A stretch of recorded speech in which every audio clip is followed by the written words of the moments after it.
Bienvenidos al tema 36 de nuestro seminario bíblico, profético, histórico.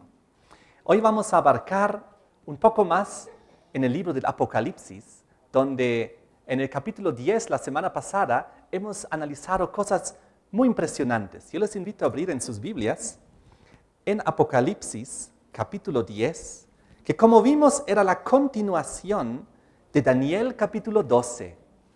Pues ahí había un ángel, recordemos, que hemos identificado como el mensajero celestial Jesucristo, que vino en Daniel 12 y dijo, será por tiempos y la mitad de un tiempo, para básicamente dar inicio al tiempo del fin. Luego vimos aquí en Apocalipsis 10, versículo 6, que este mismo ángel celestial, este mensajero celestial Jesucristo, viene y de la misma forma y expresión anuncia ahora que el tiempo no sería más. Ahora, el tiempo que terminó, ¿qué era? ¿Qué tiempo no sería más? Sabemos definitivamente que no fue el fin de todo el tiempo, pues desde entonces han pasado más de 200 años, seguimos acá. También sabemos que no fue el fin del tiempo de gracia, del tiempo de prueba, porque desde entonces, más bien, como sabemos un poco después, se inició el juicio celestial, donde justamente nuestros casos están siendo decididos. Así que vivimos todavía en un tiempo de prueba, en un tiempo de gracia. Entonces, el tiempo del fin, ¿de qué era? ¿Qué tiempo llegó a su fin? El tiempo profético. Porque ahora vivimos en una época de la historia humana donde ya no hay tiempos proféticos que tienen que cumplirse. Ya no hay otras 70 semanas, otros 2.300 años, otros 1.260 o 1.290 o 1.335. Los tiempos proféticos llegaron a su cumplimiento en el tiempo del fin. Entonces, es muy interesante, pero recordemos que este mensajero celestial Jesucristo, Él basó su juramento de que el tiempo del fin había comenzado y que el tiempo profético se estaba terminando sobre algo muy interesante. Apocalipsis 10, versículo 6, decía que juró por el que vive por los siglos de los siglos, por Dios Padre, que creó el cielo y las cosas que están en él, y la tierra y las cosas que están en ella, y el mar y las cosas que están en él, que el tiempo no sería más. Entonces, él basa su juramento sobre el Creador y sobre el relato de la creación.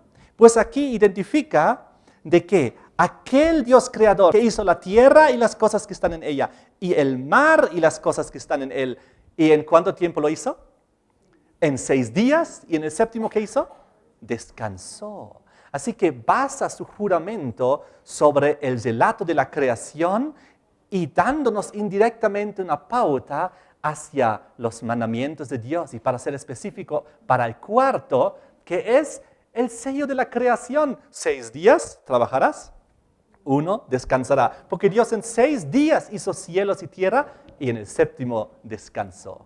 Muy interesante porque esto está en relación a todo el tiempo del fin.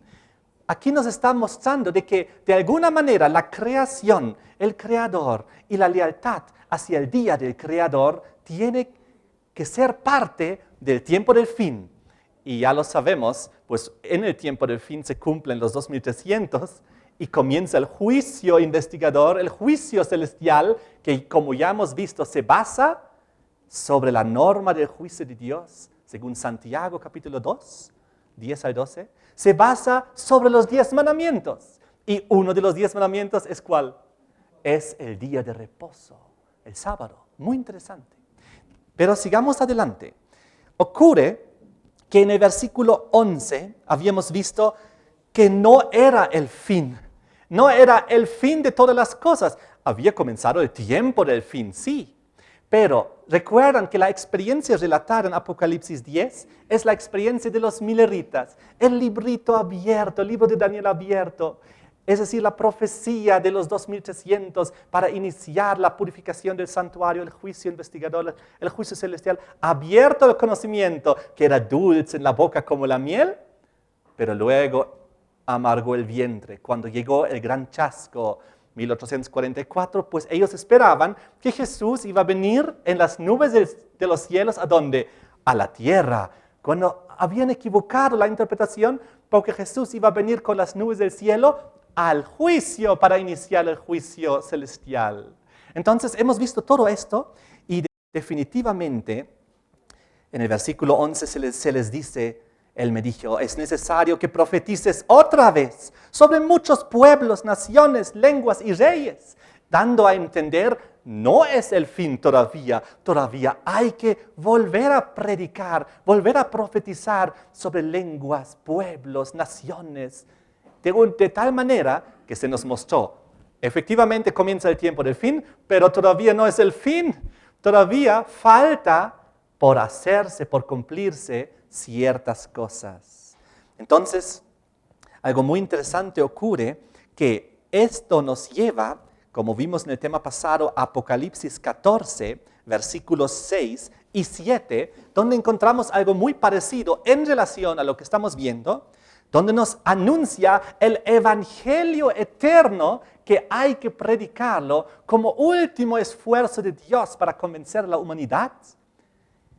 En el versículo 6 y 7 de Apocalipsis 14, vi volar por en medio del cielo a 8 ángeles, y aquí está, tenía el evangelio eterno para predicarlo a los moradores de la tierra, a toda nación, tribu, lengua y pueblo, un mensaje universal que tiene que llegar a cada ser humano, tal como el librito abierto de Daniel, el mensajero celestial está parado con un pie sobre el mar y con el otro sobre la tierra, dando a entender que ahora hay que dar una proclamación mundial basada en el descubrimiento de aquel detalle que descubrieron los mileritas en el librito que ahora estaba abierto en el libro de Daniel, que el juicio iba a comenzar, el juicio celestial, y que se iban a definir los casos de cada ser humano. Por eso sigue diciendo el versículo 7 acerca del desglose de qué es este evangelio eterno, que tiene que ir a todo el mundo diciendo a gran voz, temed a Dios, no a los hombres. Dadle gloria a Dios, no a los hombres, porque la hora de su juicio ha llegado.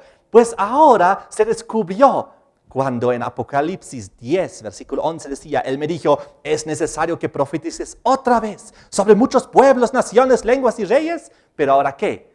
Que el juicio comenzó. Según lo que dice Apocalipsis 14, 6 y 7, que hay que temer a Dios, hay que darle gloria a Él. El juicio comenzó, ha llegado. Y no solamente esto, y ahora nos hace una relación nuevamente con Apocalipsis 10, versículo 7, sobre, versículo 6, sobre el juramento que hemos visto, que se basa sobre el Creador y la creación de 6 días y del séptimo día. Vamos a leerlo aquí. Apocalipsis 14, versículo 7, después de decir que el juicio ha llegado, hace la invitación y el llamado a todo el mundo, adorad a aquel que hizo el cielo, la tierra, el mar y las fuentes de las aguas. Y nuevamente podemos añadir, ¿en cuántos días lo hizo Dios? En 6. ¿Y qué hizo en el séptimo para completar esa obra? Descansar. Así que nuevamente aquí vemos que relacionado con este mensaje angelical que anuncia el inicio del juicio, está la relación nuevamente de volver al Dios verdadero, creador de los cielos y de la tierra, aquel que creó este mundo en 6 días y en el séptimo día descansó. Y recuerden que esto comenzó a predicarse ¿cuándo? 1844, cuando se descubrió que el juicio había comenzado. Y ahí, en relación a 1844, nos dice, adorad al Creador, que hizo el cielo y la tierra, y el mar y las fuentes de las aguas.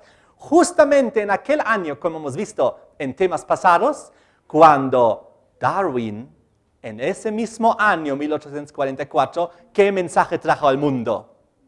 No, Dios no existe, evolución. Ven como al mismo tiempo, cuando en el mundo Dios llama a su pueblo a predicar el último evangelio a la humanidad, diciendo, hay que adorar al Dios creador de los cielos y de la tierra. Y ese mismo año el diablo contraataca con la evolución a través de Darwin, diciendo, no, Dios ni siquiera existe, no hay creación. Venimos de la evolución del mono, somos de desarrollo de millones de años. La Biblia es un libro de cuentos. Esos 6 días y esos 7 días del Génesis, no, eso es un cuento. Eso fue lo que comenzó a proclamar la evolución en 1844. Y les pregunto, ¿cuáles son los frutos hoy en día a nivel mundial? Casi el mundo entero se subyugó, no al mensaje, adorad al Creador, sino, no existe Dios, somos producto de la evolución. Ambos se comenzaron a proclamar en 1844. Lamentablemente el diablo, según Apocalipsis 12, versículo 9, dice que él, cuando fue lanzado a la tierra y sus ángeles con él, dice, el cual engaña al mundo entero. Y efectivamente es lo que está ocurriendo, es lo que ha ocurrido. El mundo entero está engañado. Pero nosotros debemos proclamar aquel mensaje de que debemos temer a Dios, darle gloria a Él. ¿Por qué? Porque ya vivimos hace más de 160 años en el juicio mencionado en Apocalipsis 14, 7. Y debemos adorar solamente al Creador de los cielos y de la tierra. Ahora ocurre algo muy interesante. Si volvemos a Apocalipsis 10, al final, tras decir el versículo, es necesario que profetices otra vez, entonces nos anuncia en el capítulo 11, versículo 1, lo siguiente. Entonces me fue dada una caña semejante a una barra de medir. Se me dijo, levántate, mide el templo de Dios y el altar y a los que adoran en él. Aquí nos está anunciando ahora de que hay un tiempo en el cual cada ser humano que adora en el templo de Dios tiene que ser medido. Aquí nos habla de una vara de medir y se le dice, levántate, mide el templo de Dios, el altar y los que adoran en él.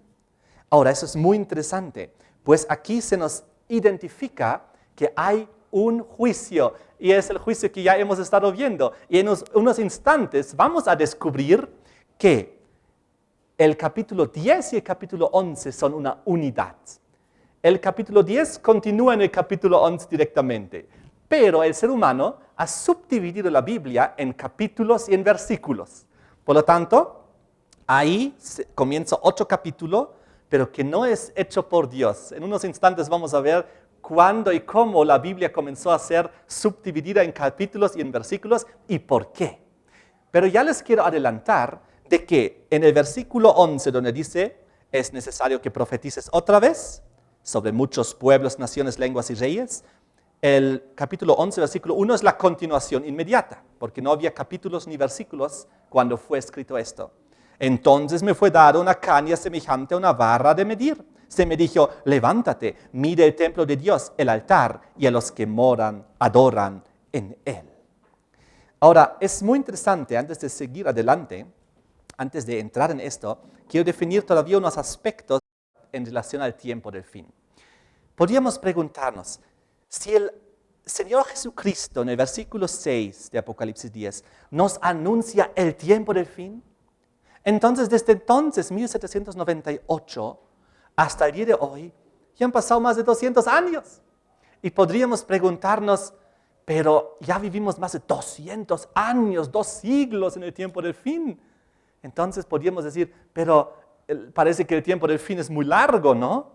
Quiero reflexionar sobre este punto. La historia humana, según las genealogías bíblicas, ya está durando aproximadamente 6,000 años.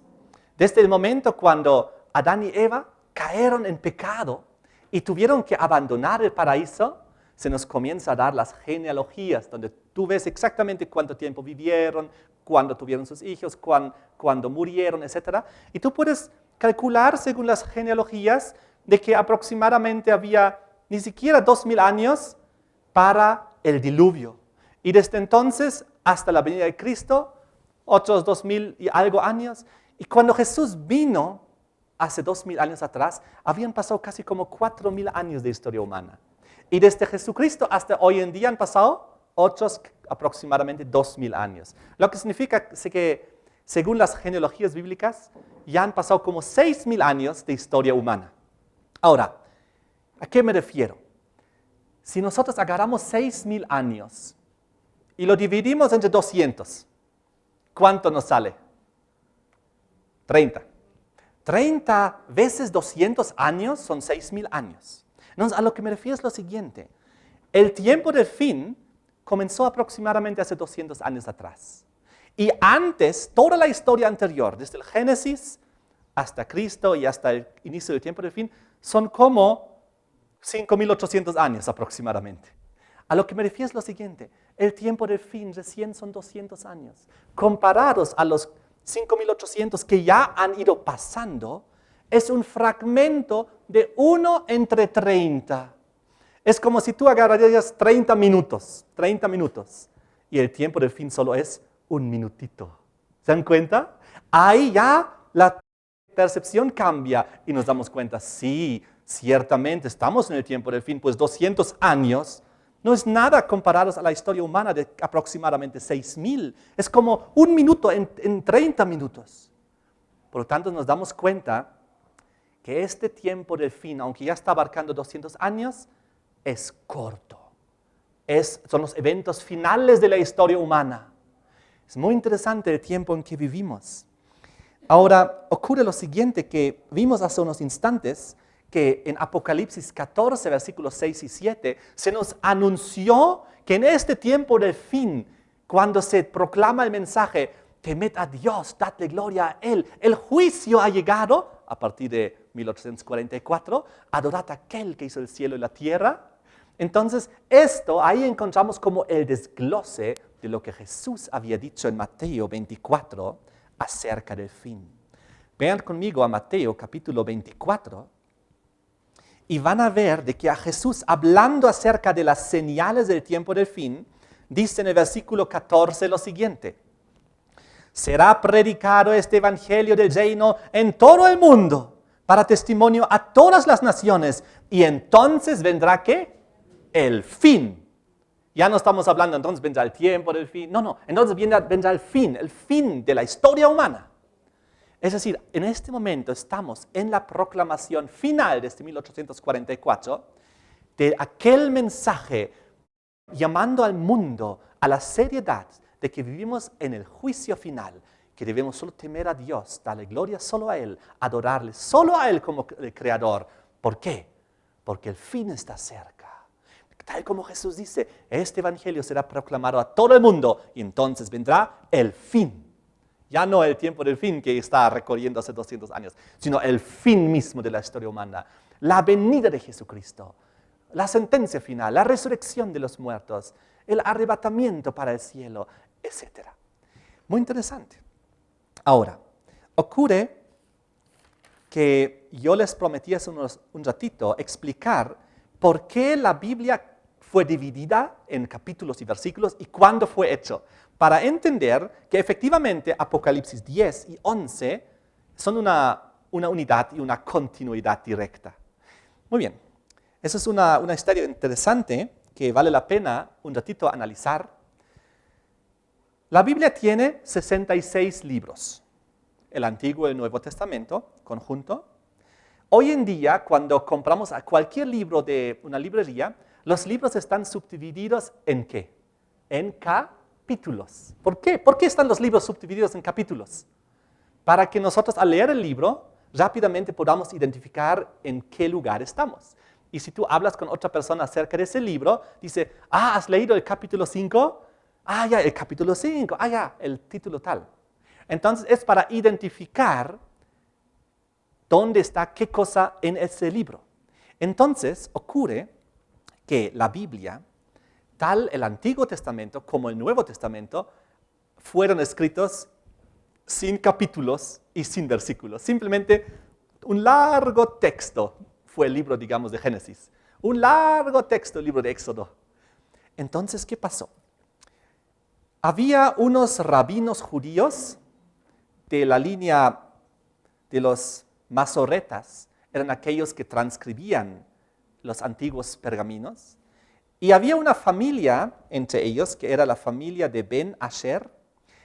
Y esa familia, dividió el Antiguo Testamento en 23.100 versículos. Fue en el año 900 después de Cristo. Entonces, la Biblia el Antiguo Testamento fue dividido en 23.100 versículos. De tal manera la gente podía con más facilidad hablar entre sí y hablar de la Biblia, diciendo, en el versículo número 1827, digamos, y la gente ya podía entender, te refieres a este pasaje, sí.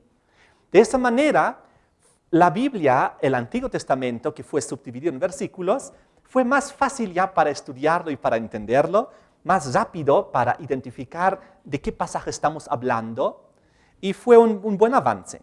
Ahora, los versículos del Nuevo Testamento, muy importante, fueron divididos y enumerados por un hombre que se llamaba Robert Stevens. Robert Stevens, en el año 1551. Antes de esa fecha, todo el Nuevo Testamento estaba sin versículos.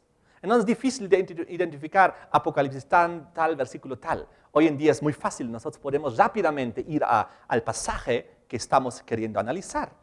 Así que Robert Stevens, él estaba preparando una concordancia del Nuevo Testamento y él decía, ya que estoy haciendo una concordancia del Nuevo Testamento, necesito alguna manera de identificar rápido el pasaje del cual estoy hablando. Y así él lo hizo. Y su hijo relata y dice que su papá dividió y numeró los versículos mientras viajaba de París a Lyon. Entonces, en aquella época no había trenes, no había aviones, no había coches. Era un viaje bastante largo en Francia. Y él en su viaje largo fue poniéndole versículo y dividiendo todo el Apocalipsis del Nuevo Testamento también y dándole los versículos, 1, 2, 3, 4, según los libros. Muy interesante. Y entonces, por eso, por si acaso, ya que lo hizo durante un viaje, suponemos que algunos versículos del Nuevo Testamento están divididos de una forma muy extraña. Lo vamos a ver más adelante. Ejemplos, por ejemplo, en Apocalipsis 20. Hay versículos que están subdivididos entre un y otro versículo de una manera medio extraña, a veces inclusive medio confusa. Por eso no hay que confiar en versículos en el sentido de continuidad de texto. Muy importante. Muy bien.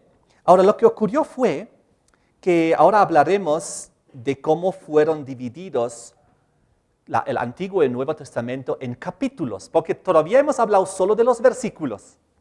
La familia Ben Asher en el año 900, el Antiguo Testamento en versículos. Y Robert Stevens en el año 1551, el Nuevo Testamento en versículos. Pero ahora ocurrió que en el año 1100 había la fundación de la Universidad de París. Y cuando se fundó la Universidad en París, había un despertar grande en relación a los estudios bíblicos, y había un hombre que se llamaba Stephen Langton. Y Stephen Langton era profesor de la Universidad de París, y él es quien dividió la Biblia, el Antiguo y el Nuevo Testamento, en capítulos. Capítulo 1, 2, 3, etc.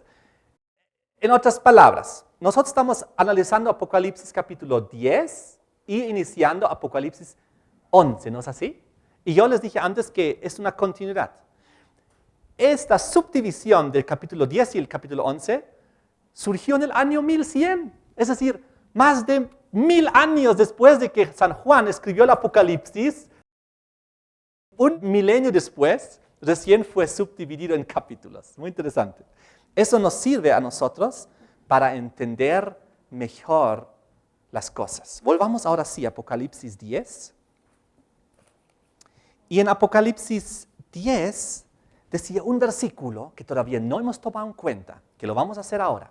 Vamos a mostrar esta ilustración. Y en Apocalipsis 10, el versículo 6, que ya hemos visto, donde había el Señor Jesucristo jurando por su Padre que el tiempo no sería más, inicia el tiempo del fin. Y ahora el versículo 7 continúa. Sino que en los días de la voz del séptimo ángel,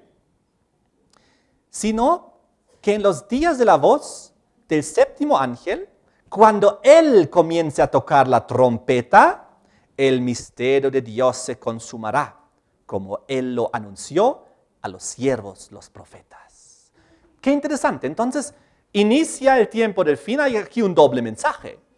Jesucristo jura por su Padre con el librito abierto, diciendo, el tiempo no es más, 1798, el tiempo profético se ha cumplido, y dice también, sino que en los días de la voz del séptimo ángel, cuando él comience a tocar la trompeta, la séptima trompeta, el misterio de Dios se consumará, como lo anuncian los siervos, los profetas. El misterio de Dios se consumará. ¿Qué es el misterio de Dios? Que tiene que consumarse ahora, en el tiempo del fin, antes que comience a tocar el séptimo ángel su trompeta. Muy interesante. Vamos a analizar qué es este misterio de Dios que se va a consumar. Consumar significa que va a llegar a su fin, que va a terminar. Vamos a analizar este misterio de Dios. Vengan conmigo, vamos a ver varios versículos. Efesios 6, versículo 19. Efesios 6, 19. Y por mí, dice, a fin de que al abrir mi boca me sea dada palabra para dar a conocer con denuedo el misterio del Evangelio. ¿Qué cosa es aquí el misterio? El Evangelio de Dios. Recordemos que es el misterio de Dios que tiene que consumarse en el tiempo del fin. Entonces, aquí nos indica ya que el misterio, aquello que hace sentido recién al final, un misterio es algo que es medio, que tú tienes que descubrir qué es. Entonces estamos hablando aquí del misterio de Dios que tenemos que descubrir y generalmente uno descubre algo a medida que pasa el tiempo porque se aclaran las cosas.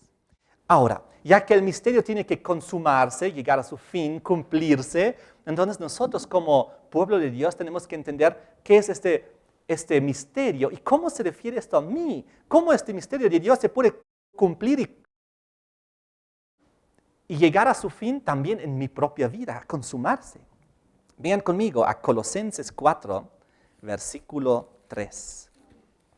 Colosenses 4, versículo 3, donde dice, orando también al mismo tiempo por nosotros, para que el Señor nos abra puerta para la palabra, a fin de dar a conocer el misterio de Cristo, por el cual también estoy preso. Aquí está hablando Pablo y él dice, tenemos que dar a entender el misterio de Cristo, por el cual yo soy preso. Aquí, sinónimo del Evangelio. El misterio de Cristo, el misterio de Dios.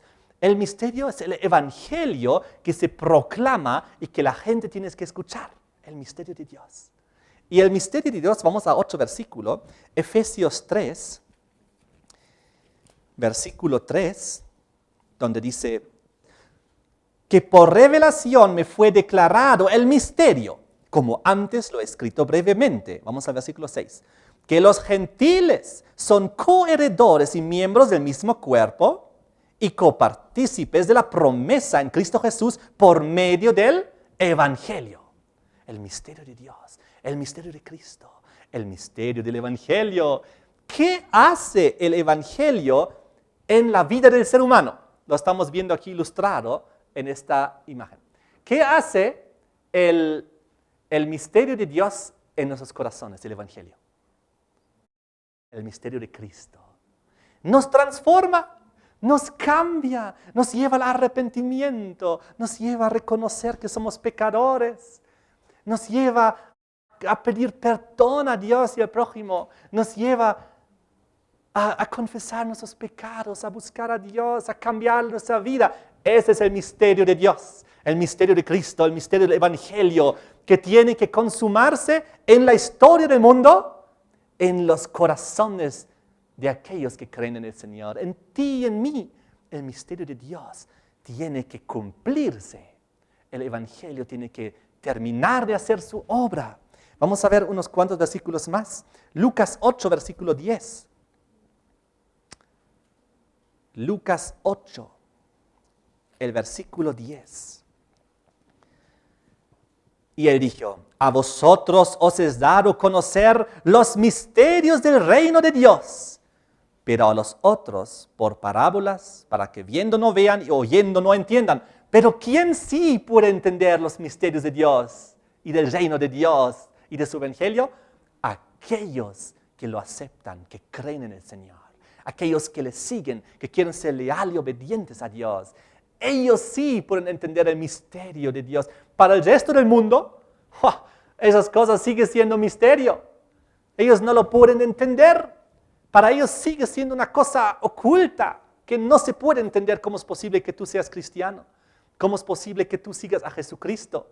¿Cómo es posible que tú quieras obedecer sus mandamientos? ¿Cómo es posible que tú te abstengas de las cosas del mundo? Para ellos sí es un misterio sin revelación. Pero para aquellos que aceptan y lo conocen y lo entienden y cambian, este misterio es revelado y es abierto. Vengan conmigo a Colosenses 1. Colosenses 1, un versículo que de manera maravillosa describe el misterio de Dios, del Evangelio, de Jesucristo, del reino. Colosenses 1, 25 al 27. De la cual fui hecho ministro, dice Pablo, según la administración de Dios que me fue dada para con vosotros, para que anuncie cumplidamente la palabra de Dios, el misterio que había estado oculto desde los siglos y edades, pero que ahora ha sido manifestado a sus santos. Todo el pueblo de Dios, para nosotros no es misterio lo que Dios hace en nuestras vidas. Para nosotros no. Dice el versículo 27, a quienes Dios, a los santos, quiso dar a conocer las riquezas de la gloria de este misterio entre los gentiles. Y ahora viene, que es Cristo en vosotros, la esperanza de gloria. ¿Qué es el misterio de Dios? Cristo en nosotros, la esperanza de gloria. Jesucristo manifestado en tu vida. Ya no vives tú, más vive Cristo en ti. Ya no vives tú en la vida del mundo, ahora Cristo vive en ti y vives la vida del Señor Jesús. Eso es el misterio de Dios que tiene que llegar a consumarse. Tiene que llegar a terminarse. Por eso dice en Mateo 24, versículo 14, lo que ya hemos mencionado antes, este versículo, las señales del tiempo del fin. Y Jesús dice, será predicado este evangelio, este misterio de Dios, del reino en todo el mundo, para testimonio a todas las naciones, y entonces vendrá el fin. Todo el mundo entero, Dios en su gran misericordia, permite que escuche el evangelio. Si lo acepta y ese misterio haga efecto en su vida y lo llega a entender, es una cosa. Pero todo el mundo va a tener la opción de aceptar. Y es por eso que en Apocalipsis capítulo 14, cuando el desglose de aquel evangelio eterno que tiene que llegar a todo el mundo para el fin, en Apocalipsis 14, 6 y 7, cuando dice que vi volar por el medio del cielo 8 ángeles que tenían el evangelio eterno para predicarlo a los moradores de la tierra, a toda nación, tribu, lengua y pueblo, diciendo, temed a Dios, dadle gloria, porque la hora de su juicio ha llegado. Adorad a aquel que hizo el cielo, la tierra, el mar y las fuentes de las aguas. Esto es la proclamación del misterio de Dios. Es la proclamación del evangelio final. La proclamación del misterio de Jesucristo y del reino de Dios. Pero nos indica, volvemos a Apocalipsis 10, versículo 7, que esto se va a consumar, va a terminar esta opción, esta puerta del evangelio de gracia. Porque Apocalipsis 10, versículo 7 decía, en los días de la voz del séptimo ángel, cuando él comienza a tocar la trompeta, el misterio de Dios se consumará, se terminará. La proclamación del evangelio habrá terminado, se cerrará la gracia, la oportunidad, la puerta. Entonces, cuando el último ser humano ya sea haya aceptado o rechazado, entonces Dios, el Espíritu Santo que trabaja en nuestros corazones y en nuestras mentes, el que conoce cada pensamiento nuestro, el que sabe lo que cada ser humano piensa y hace y su decisión que toma. Es el Espíritu Santo que termina esta obra. Es el Espíritu Santo que ve, los seres humanos han tomado su decisión hasta el último, ya sea en favor del Evangelio eterno, del misterio de Dios, o ya sea rechazándolo. Y es ahí donde el misterio de Dios se consumará, terminará, habrá concluido su obra. Después de la tremenda proclamación durante el tiempo del fin y durante el juicio celestial que se está dando ahorita. Pues el juicio algún momento tiene que terminar. Algún momento el juez tiene que terminar la lista de los nombres que hay en los libros. Y tiene que decir y terminar con el último diciendo, ya sea salvo o perdido. Y entonces el juicio se termina, como hemos visto en Daniel 12, Miguel se levanta, ¿recuerdan? Ya termina el juicio. Y ahí es donde también se les da finalmente el galardón, la sentencia final. Ya sea para los buenos, para vida, o para los malos, para condenación y vergüenza. Fíjense conmigo, vamos a ver aquí los versículos que describen este acontecimiento, tal como Jesús decía, el tiempo del fin en Mateo 24 dice, será como el tiempo de Noé. La gente no entendió hasta que vino el diluvio, se llevó a todos. ¿Qué pasó en el tiempo de Noé? Noé y su familia entraron ¿dónde? En el arca. ¿Y quién cerró la puerta? Dice el libro de Génesis. Dios cerró la puerta. No fueron Noé y su familia que cerraron la puerta, Dios cerró la puerta. ¿Y cuántos días pasaron hasta que comenzó a llover? 7 días más. Pero Dios había terminado la gracia.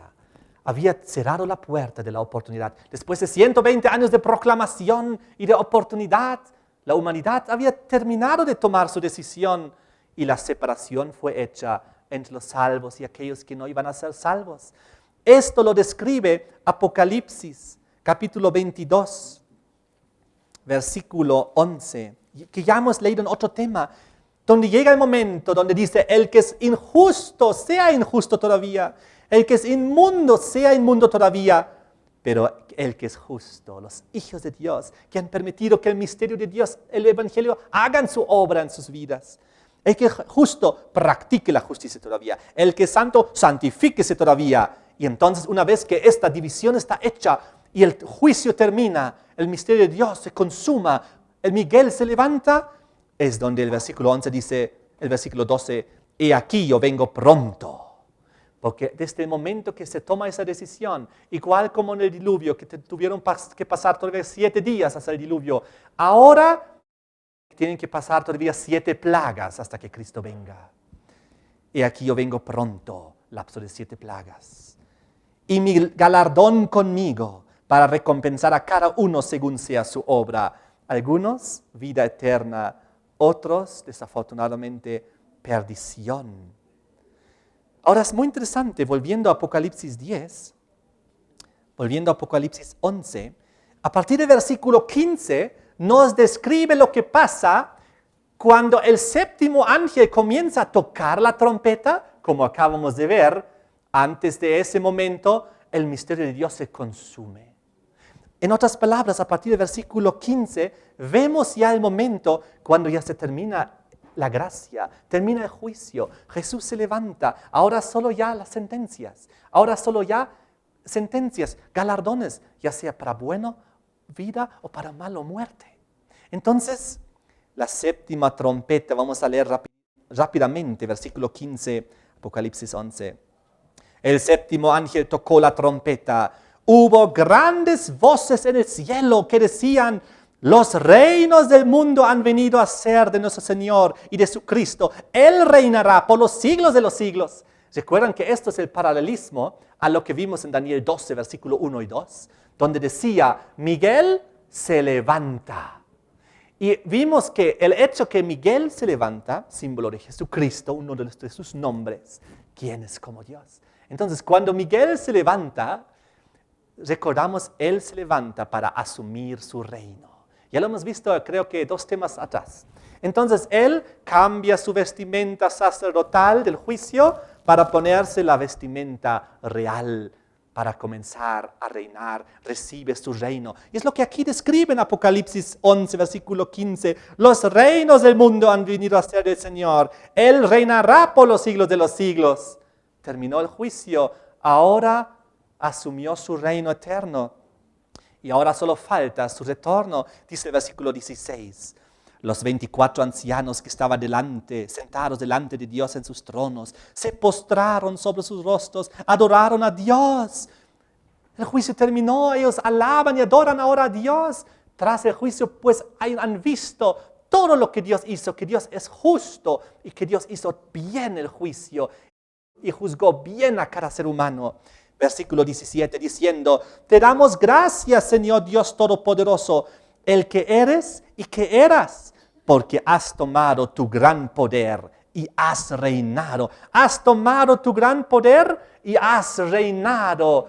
Ahora, aquí, has reinado se refiere, has juzgado, porque es sinónimo de la misma cosa. Vean conmigo rápido Apocalipsis 20, versículo 4, y verán que juzgar y reinar, en cierto sentido, es un sinónimo en muchos lugares.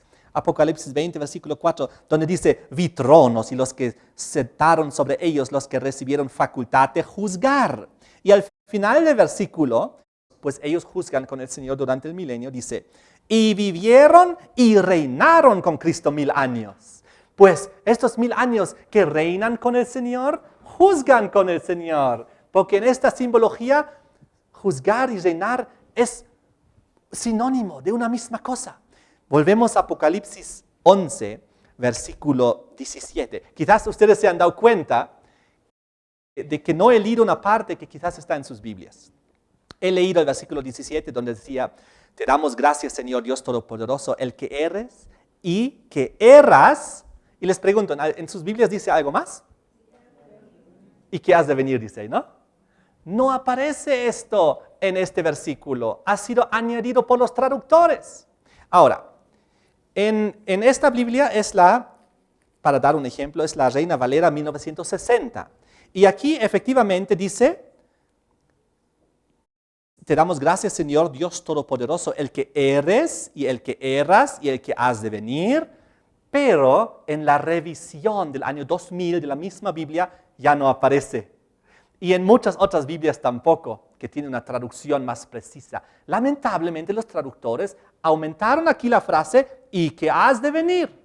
¿Por qué? Porque en otro lugar del Apocalipsis capítulo 4, ahí efectivamente sí dice en el versículo 8, el que has de venir.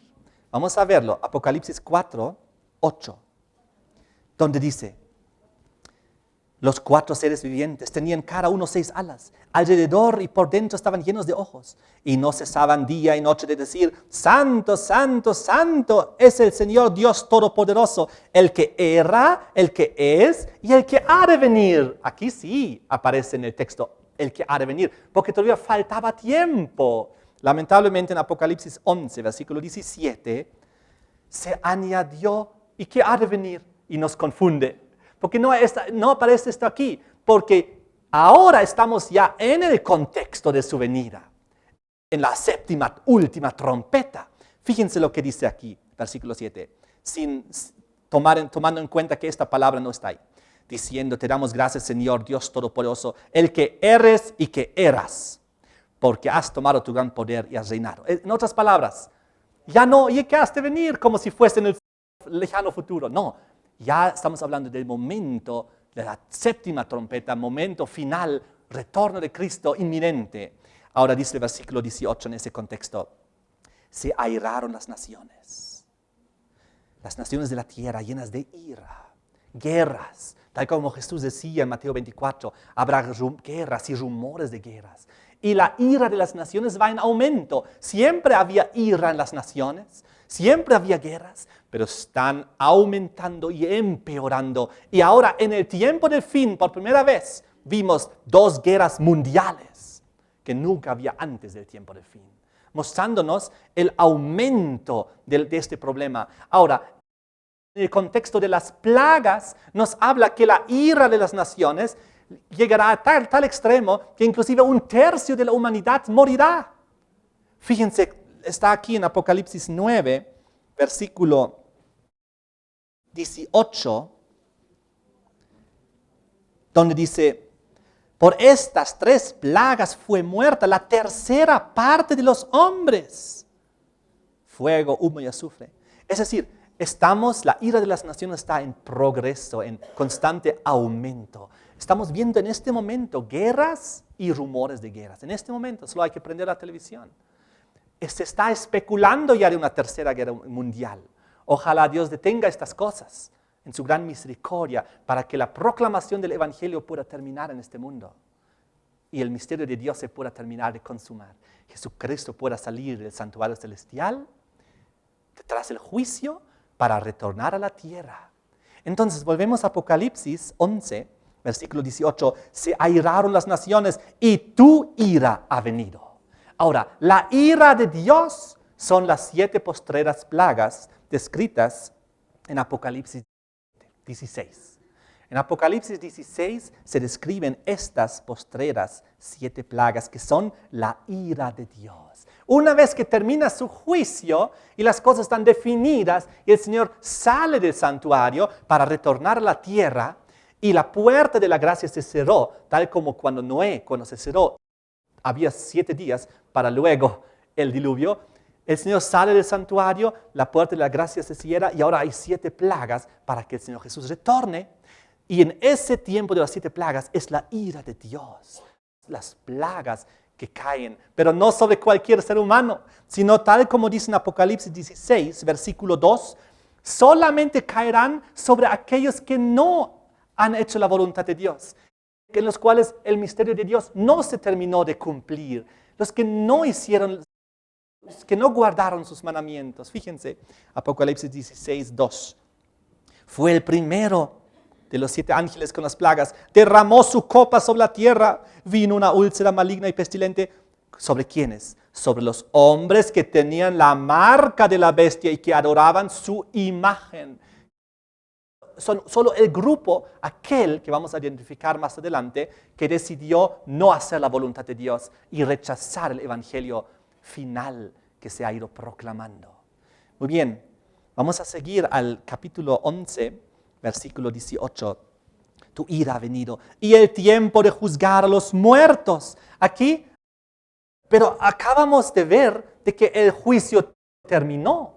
¿Pero qué juicio terminó? Como vimos en el tema pasado y en los temas pasados, el juicio celestial dado a los santos del Altísimo. Pues el juicio comienza por el pueblo de Dios. Se trata de ellos, para que si en el libro de la vida pueden estar o tienen que ser borrados. Lo hemos visto y también en este mismo capítulo, al versículo 1, nos lo refuerza este concepto de que este juicio celestial que se está ya llevando a cabo en el cielo es para nosotros, es para el pueblo de Dios, es para aquellos que dicen ser de Dios, que dicen creer en Dios, que dicen adorarle al Señor. Tal como dice el versículo 1 de Apocalipsis 11, me fue dada una caña semejante a una barra de medir. Es decir, ¿para qué es esto? Para hacer un juicio. ¿Y quién hay que juzgar? ¿Quién tiene que ser medido? Levántate y mire el templo de Dios y el altar y a los que adoran en él. No dice aquí que tienen que ser juzgados o medidos los que están fuera, los que no adoran en el templo de Dios, los que no creen, los que no obedecen. No, este juicio actualmente es para todos aquellos que dicen ser hijos de Dios. Todos aquellos que dicen creer en el Señor. Pues Dios toma en cuenta sus casos en esta instancia. Porque en otra instancia, durante el milenio que vamos a estudiar en Apocalipsis 20, se juzga efectivamente los otros muertos. ¿Pero para qué? En la segunda fase, ya para definir la magnitud del castigo. Otra fase de juicio. Una fase de juicio para aquellos que dicen ser del pueblo de Dios. Otra fase de juicio para el resto de la humanidad. Pero no hay que olvidarnos lo siguiente, que Dios en su gran misericordia, en Romanos capítulo 2, nos dice que Dios en su justicia, en su bondad y misericordia, es tan justo que va a tratar cada caso de cada ser humano de una manera muy particular según sus circunstancias y según sus condiciones y según la luz que recibió. Todo eso Dios tomará en cuenta para su juicio. Fíjense, aquí está, en Romanos 2, versículo 13, y esto es maravilloso y precioso, porque no son los oidores de la ley los justos ante Dios, sino los hacedores de la ley serán justificados. Aquí nos indica que de nada sirve haber escuchado la ley, el evangelio, la verdad, pero no haber hecho caso. No, ahí no puedo ser justificado. En otras palabras, Dios pide de cada ser humano que cree en Él, que le conoció, que le sea obediente y que haga lo que diga, que no construya su casa en la arena, sino en la roca. No como Jesús dijo a los líderes religiosos de su época, no hagan lo que digan, pero lamentablemente no sigan su ejemplo porque dicen y no hacen. Entonces aquí sigue diciendo Romanos 2, versículo 14, porque cuando los gentiles que no tienen ley hacen por naturaleza lo que es de la ley, estos, aunque no tengan ley, son ley para sí mismos. ¿De quién habla aquí? De los gentiles que no tienen ley, que nunca han escuchado hablar de la Biblia, ni de los 10 mandamientos, ni del juicio, ni de ningún evangelio. Gente que vivió quizás en las selvas, en las montañas, en los desiertos, en lugares, islas muy alejadas. Gente que nunca escuchó nada de esas cosas, dice. Porque cuando los gentiles que no tienen ley hacen por naturaleza lo que es de ley, ¿a qué se refiere aquí? El Espíritu Santo sí está con ellos y trabaja en sus corazones y en sus mentes y en sus conciencias. Dice, estos, aunque no tengan ley, no saben de los 10 mandamientos, son ley para sí mismos. Versículo 15. Mostrando la obra de la ley escrita ¿dónde? En sus corazones, dando testimonio su conciencia, acusándoles o defendiéndoles sus razonamientos. Dios juzgará a la gente que nunca escuchó de la Biblia, ni de Jesucristo, ni de la ley, según su conciencia, según su razonamiento, según su corazón. Les quiero dar un ejemplo. Allá una vez unos misioneros llegaron, si no me equivoco, fue a África y se encontraron con una tribu de indígenas que eran caníbales. Entonces ellos estaban ahí y les comenzaron a proclamar la palabra de Dios. Y ellos vieron que dentro de la tribu caníbal había un grupito que no comía carne humana. Y se acercaron a ellos y dijeron, ¿pero ustedes por qué no comen carne humana? Y ellos dijeron, pues no nos parece bien. Eso fue. En otras palabras, su conciencia, su razonamiento, el Espíritu Santo en ellos les hizo entender que eso no está correcto. Y ellos siguieron la voz de su razonamiento, de su corazón, de su entendimiento, de su conciencia. Y por lo tanto, esa será la ley que Dios aplicará con estas personas. Y luego termina el versículo 16, en el día en que Dios juzgará por Jesucristo los secretos de los hombres conforme a mi evangelio. Entonces también estas personas que nunca escucharon de ley, ni de 10 mandamientos, ni pueblo de Dios, ni nada, ni siquiera de Jesucristo, de repente ellos un día cuando venga Jesucristo van a resucitar. Van a decir, ¿y ahora qué es esto? ¿Qué está pasando? Y van a conocer, ¿Jesucristo? ¿Quién es Jesús? ¿Ah, sí? ¿10 mandamientos? ¿Ley? No sabían nada, pero serán salvos. Porque siguieron la conciencia y la voz de Dios en su corazón. ¿No es maravilloso esto? Ahora la Biblia dice, volviendo a Apocalipsis 11, versículo 18, tiempo de juzgar a los muertos, ya lo hemos visto. Aquí se aplica a los muertos malos, que en la segunda fase del juicio tendrán que ser juzgados. Luego sigue diciendo, dar el galardón a tus siervos y a los profetas y a los santos y a los que temen tu nombre, a los pequeños y a los grandes. Ahora llegó el tiempo, en la última trompeta, de dar el galardón a los que temen tu nombre, a los santos. Pero para que se pueda dar el galardón, el juicio tiene que haber terminado, el caso tiene que estar decidido. Y entonces dice aquí, el galardón, que es la vida eterna, que es la resurrección. Por si acaso les quiero mostrar aquí un versículo precioso. En 1 Corintios, capítulo 15, versículo 51 y 52, cuando habla del galardón, de la resurrección, de la vida eterna, de los santos, de los hijos de Dios, Pablo sabía muy bien que esto ocurre en la séptima trompeta. Él dice, y aquí os digo un misterio, no todos dormiremos, pero todos seremos transformados en un momento, en un abrir y cerrar de ojos, a la final, ¿qué cosa? Trompeta. ¿Cuál es la séptima trompeta?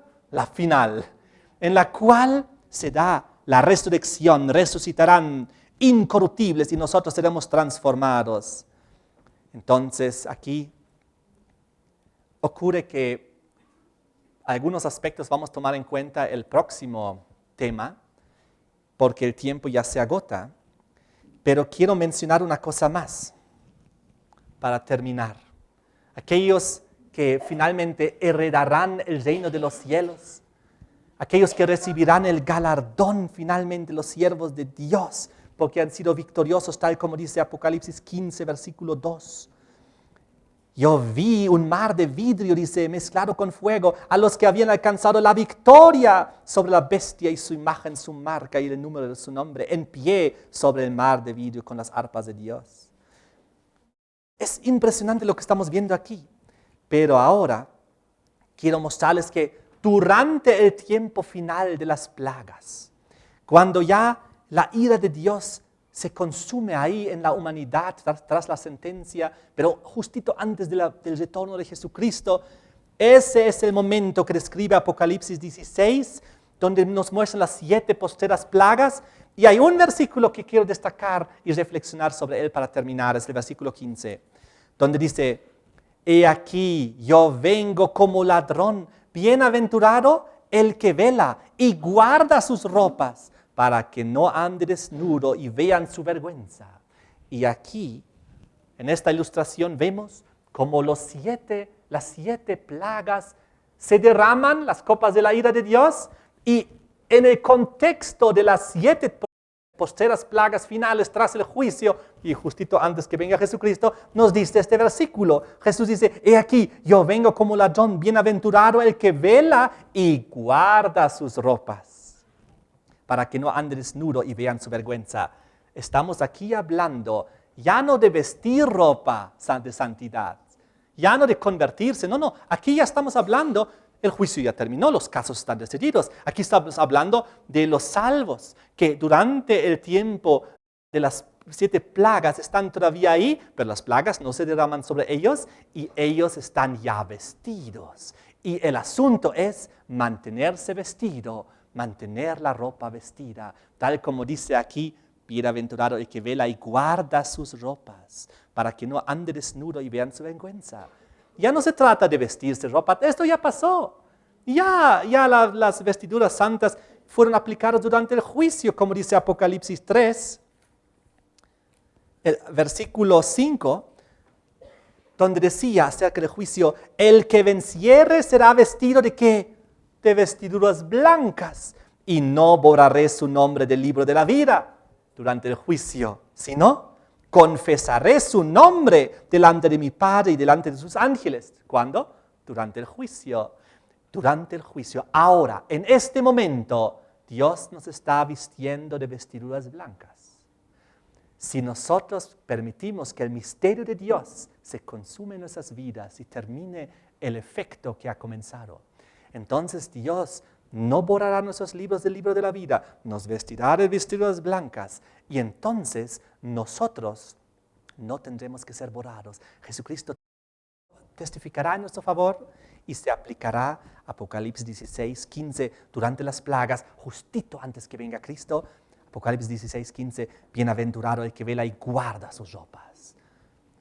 Eso es, queridos amigos y hermanos, Jesús viene pronto, estamos en la fase final, ya estamos más de 200 años en el tiempo del fin y más de 160 años en el tiempo del juicio, y el Señor está terminando muy pronto su obra para que ya toque el último de las trompetas, la séptima, y para que se desencadenen ya las cosas finales, la ira de las naciones, la ira de Dios de las plagas, el galardón, la resurrección, y luego también se dé el juicio del milenio y la destrucción de los impíos. Estamos muy cerca del fin. Debemos prepararnos ahora como nunca antes y permitir que Dios nos vista de las vestiduras blancas y que Él termine su obra del Evangelio en nosotros. ¿Cuál es el misterio? Cristo en nosotros. Amén. Muchas gracias por ver este video. En este enlace puede ver el siguiente video y en este enlace donde dice navegando del pasado al futuro.net está nuestra página web donde puede encontrar todo este seminario bíblico, profético e histórico. Ahí va a encontrar también para compartir con sus amigos y a través de las redes sociales todos los videos y también el audio y también los textos por escritos. De esta manera, que Dios te bendiga y comparte estos videos para que muchas más personas puedan conocer al Señor y la verdad profética y bíblica.